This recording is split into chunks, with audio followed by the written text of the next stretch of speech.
I am here with Alain Goldman of LuneLearning.com. I've talked about Alain on the show so much. And Alain is doing amazing things on X, on Twitter right now, getting a lot of reach. And I'm learning from watching Alain. I told Alain about 3 weeks ago to do Build in Public on Twitter on X. Build in Public is a movement where you share everything that you are doing with your startup, how much money it's making, what your goals are, what your MRR is, what great acquisition sources are, the failures, the successes, everything. And it inspires people, it teaches people, but it also gets you users, it gets you attention. Alain has a language learning startup, an AI language learning startup, and this is a very big niche.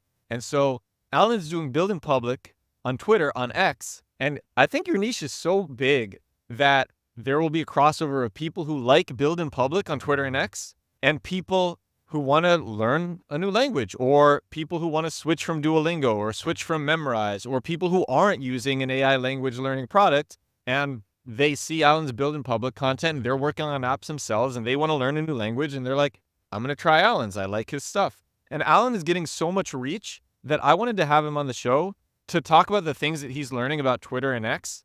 Because every time I'm on the phone with Alain, he's like, I just learned this about Twitter. I just learned this about X. Yesterday, you had your best day, your best performance. Yeah, I had.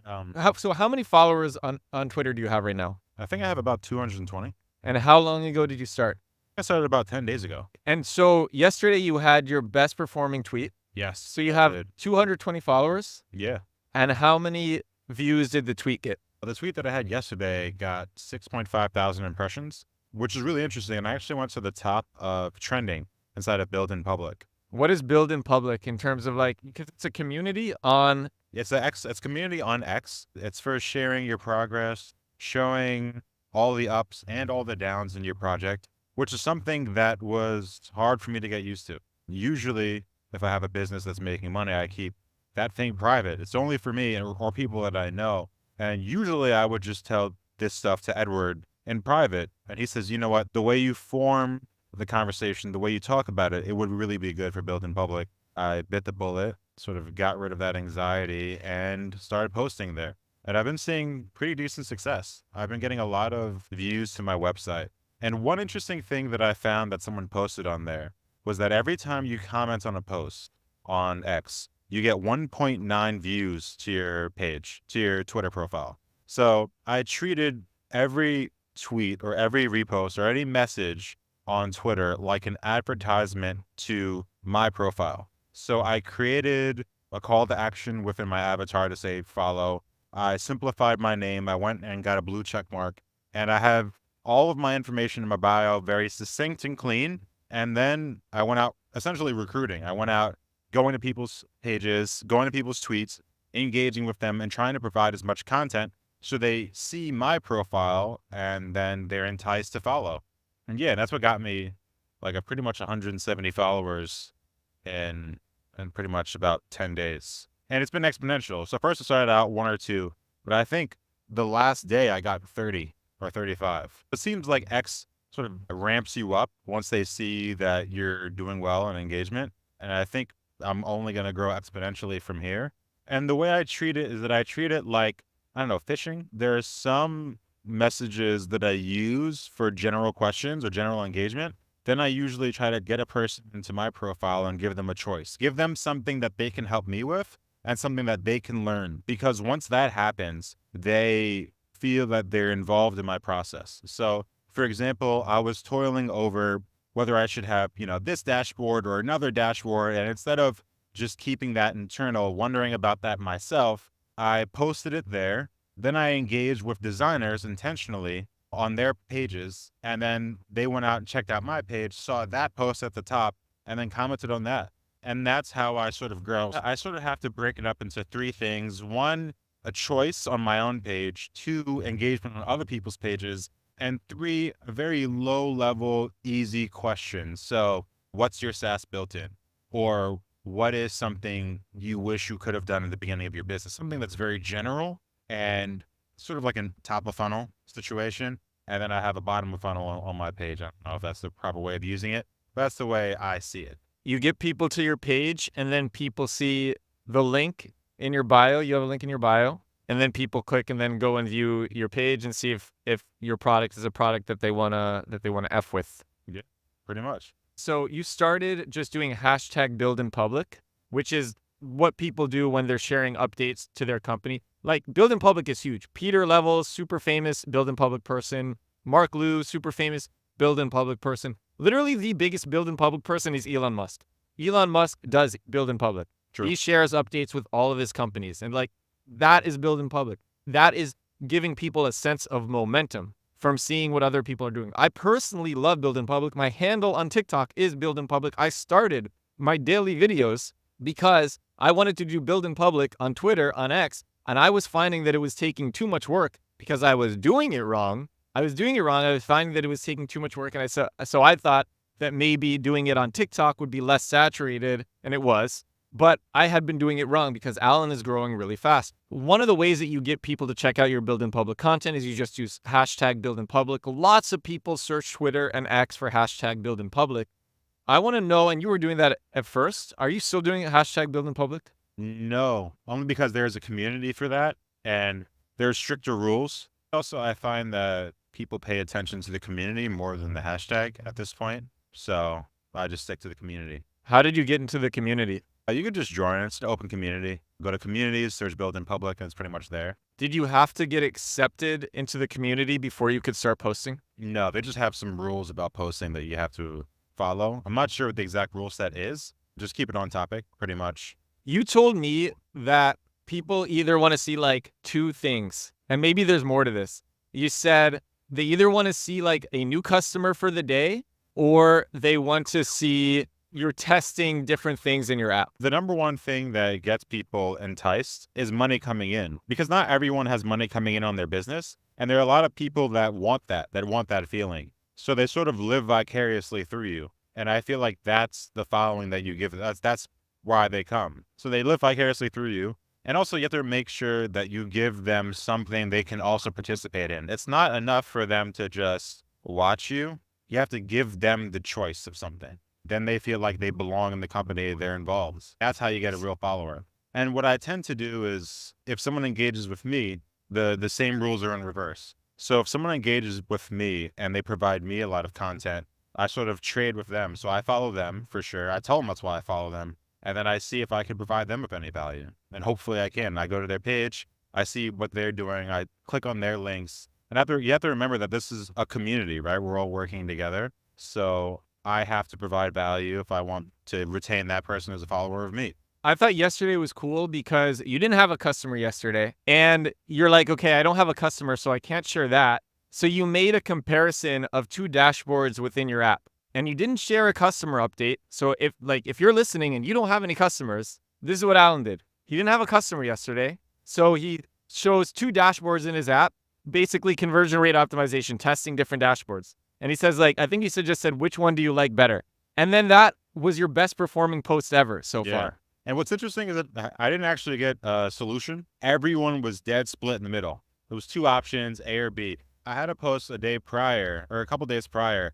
That was my second highest performing post. And it was just the real. I didn't have a sale that day either, but I was just like, hey, I'm going to open up about that. About how sometimes in entrepreneurship, if you don't do well, it sort of defines you. Like if you make a sale, you feel great. If you don't make a sale, you feel like you're in the dumps. And I feel like the difference between build in public and just regular marketing is that you're saying the downsides as well. You're saying when you're feeling bummed out or a bad thing happens or you lose customers. So I had mentioned that like, hey, feeling down because the sales haven't gone up today. A lot of people came out for that post because they can feel that.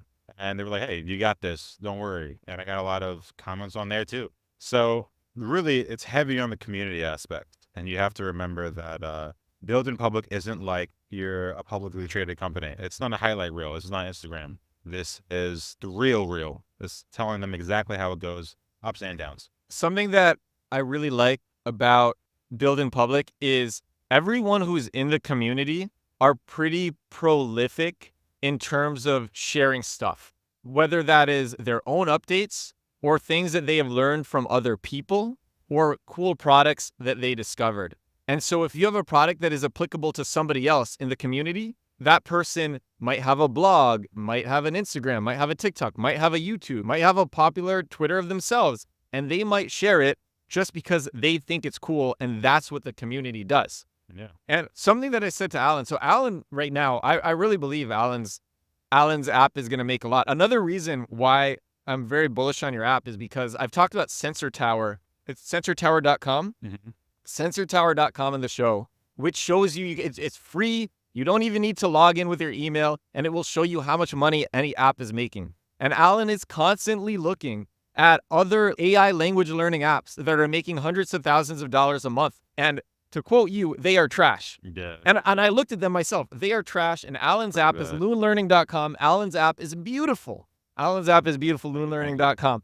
And like his market is huge. The market is great. One thing that he hasn't done yet that I think will be really big with the Build in Public community is his language learning app doesn't teach English yet. Not yet. He doesn't have English as a language, and that's the biggest language. market. It's the biggest market, and Most desired language. lots of people who are doing Build in Public. Build in Public is a very international movement. It's huge in India. It's huge in Europe. It's huge with people in Bali. Many of the Build in Public people that I see are not even in the United States. There's a lot who are in the United States, and then there's a lot who are not, but a lot who are not. And so I think, Alan, when you have English in your app, I think it's going to be great.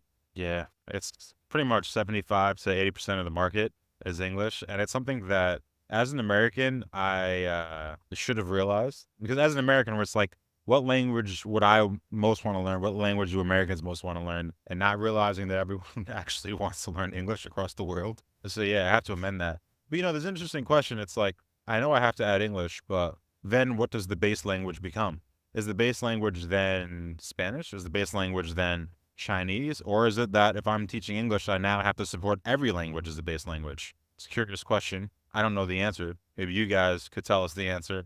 But yeah, so I've been thinking possibly just... Dude, you should ask it on Build in Public. Yeah, you're right. That's a good question for Build in Public. And yeah, so yeah, maybe I'll just support multiple languages, multiple bases, and just move from there. I want to give an example of why Build in Public is so cool. Some of the power that you get from Build in Public. So I've mentioned Senja. I believe it's senja.io. It's called Senja. It is an app that shows testimonials for your product. It was started by this guy, E.U. Boyd, B-O-I-D. Senja is like one of the great Build in Public people because they are very forward with all of their progress. Now their MRR is $30,000 a month and increasing.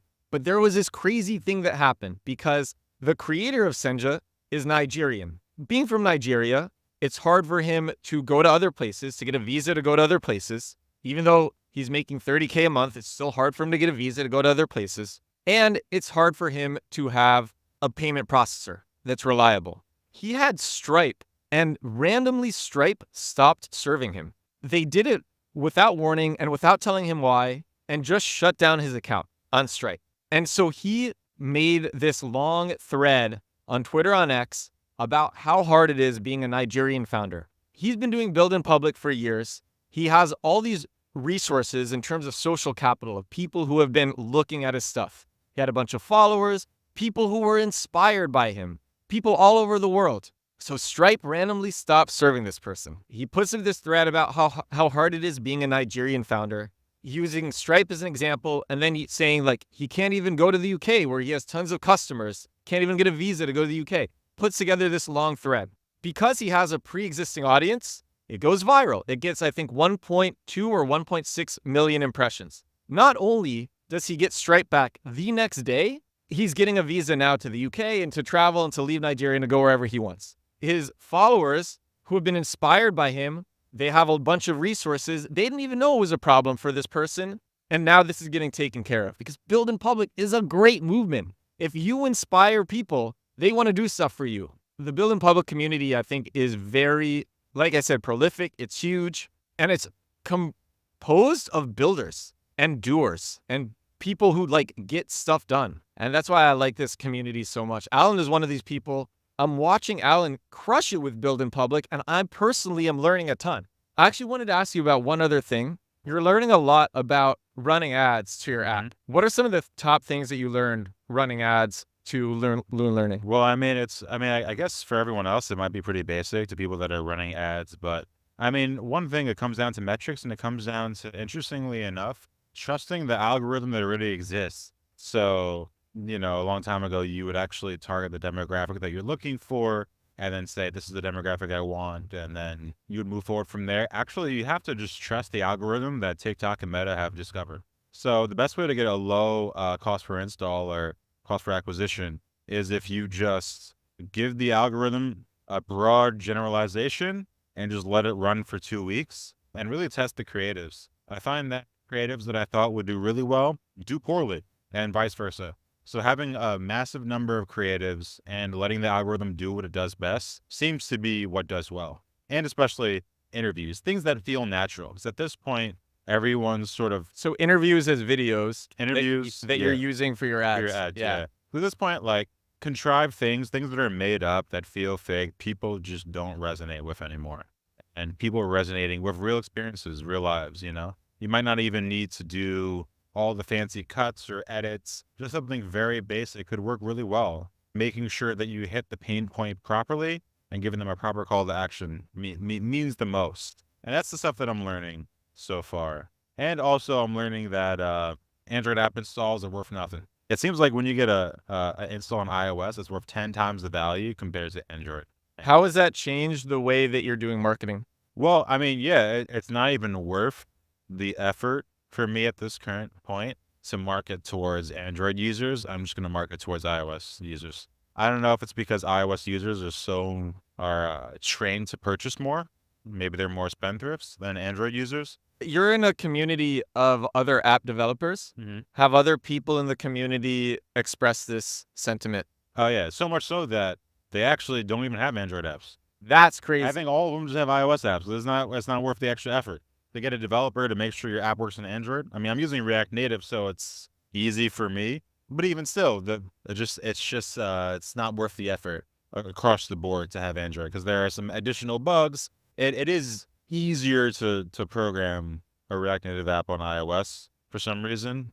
And it's not worth the extra effort to add Android in and then mark Android just to find out Android users don't buy as much. Just the way it is. That's amazing insight. Yeah.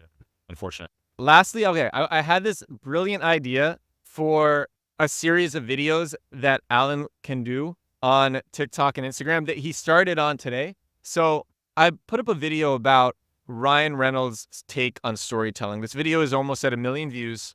I went to go see Ryan Reynolds and so many other people speak last week at the Forbes Iconoclast Summit. The president of Blackstone was there. Blackstone is a private equity company with $1 trillion of assets under management. In the room of under like 300 people, there was over $20 trillion in assets under management. Michael Strahan was speaking, Lindsey Vonn was speaking, and I was there. I put up this video of Ryan Reynolds speaking. And what I do too, actually, I think it was pretty smart because I wanted to use this to elevate my brand. So I started with an image of my face and then I turned it around to Ryan Reynolds so people could see that I'm actually in the room. But Ryan Reynolds says that like people underestimate the power of storytelling. Storytelling is so powerful in doing marketing. And Ryan Reynolds is a billionaire because he's so good at doing marketing. He has so many different portfolio companies and his companies are killing it.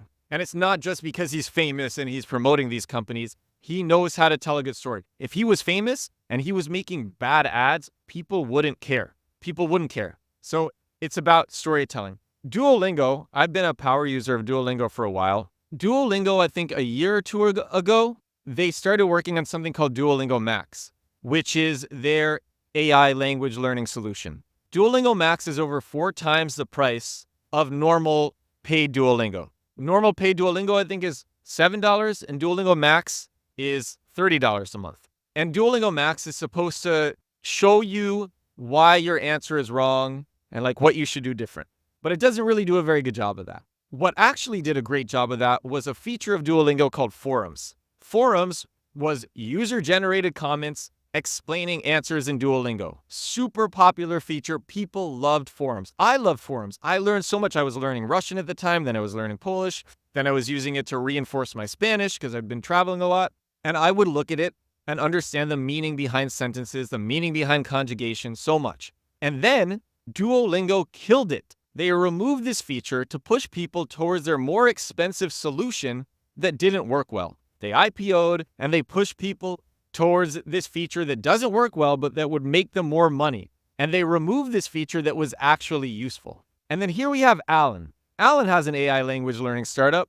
Alain built it himself over the course of a year and a half. This guy grinded so hard, and I've been watching him make this. He has all these insights, and he's excited about them, and I'm excited to hear his insights, which is why I wanted to have him on the show. But he builds this thing over the course of a year and a half, puts love into it. And if you go to lunelearning.com and you see the graphics, they are beautiful. Duolingo has a bird. Lune has a cat. I have a cat to eat the bird. He has a cat to eat the bird. And it's a cute cat. It's an amazing cat. It's amazing art. Alain is super talented with art. When we invented video games in crypto, when we made the first play-to-earn game in crypto, which was a super successful game, you can just Google like World of Ether press release if you want to see it. This guy came up with that. He came up with that. He's brilliant. He found the artist to make the monsters. Brilliant, creative person. And so Alain going up against Duolingo himself, solopreneur, solo developer, building this thing by himself for a year and a half to go up against greedy Duolingo. And that is the story that we were working together the last couple of hours. We were sitting at a cafe. I was doing my stuff. He was doing his stuff. And I'm like, Alain, you need to tell this story. And that is the story that Alain's going to be exploiting. I wanted to share this because I think storytelling is so important. Clearly it is. But I think this is a story that Alain will be able to do super big things with. I think it can go really viral and get millions of views. I actually think the story could go so viral that it could be covered in like The Verge and Wired. I think it's such a powerful story because the masses, they don't like these greedy companies that are removing features in order to push people towards more expensive solution. So you have the evil company, and on TikTok and Instagram Reels, when a company gets too big, the public starts hating it. And you see that in the comments. So we have the villain. The villain is Duolingo. And then we have the Luke Skywalker going up against the Empire. And that's this dude. And that's this dude. And that's the story. So what I told Alain he should do is instead of just trying to do this with like one video, make a video about it. If it doesn't pop off, tell it in a different way. If that doesn't pop off, try doing a carousel of images with music. I shared on a different episode. I'll put that episode actually in the description for this podcast. But there were these two women who started a tequila business in London, and they ran out of money as they were doing it. And they were these underdogs going up against the Diageos of the world, going up against the big liquor companies. They were working in corporate.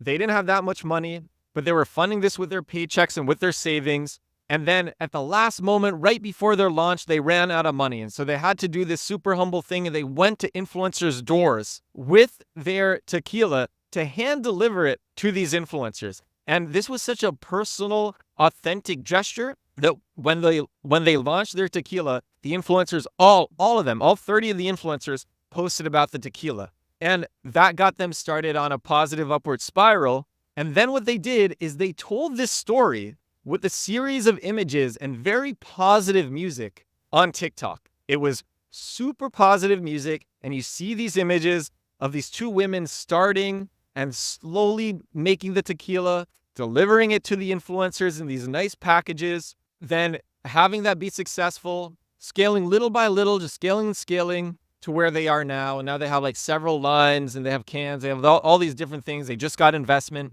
That video, I think, has 1.2 or 1.6 million views on TikTok. I said to Alain, like, that's something that you can do. And if it doesn't work the first time, try it again, because I think storytelling and this story of like you going up against a big incumbent is so powerful. People don't want to make themselves seem weak or small, but that is a very tried and true way of getting people to love you, to get people to see you as the underdog.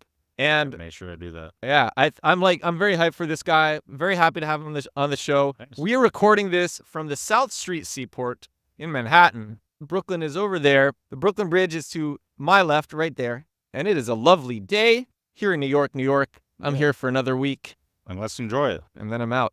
Let's enjoy it. This is episode 359 of The Edward Show. This is my daily digital marketing podcast that I do every day. I can't believe that I do it every day. I do it every day without fail. Thank you so much for watching. Alain, thank you so much for being here. Thanks for having me. Thank you so much for listening. I will talk to you again. Oh, wait, Alain, what is your LuneLearning.com. what is your Twitter? Oh, it's Alain here. At ALAINHERE. And Lune Learning is lunelearning.com. I've talked LuneLearning.com. about it on the show. Everything's going to be in the description. I will talk to you again tomorrow. Bye now.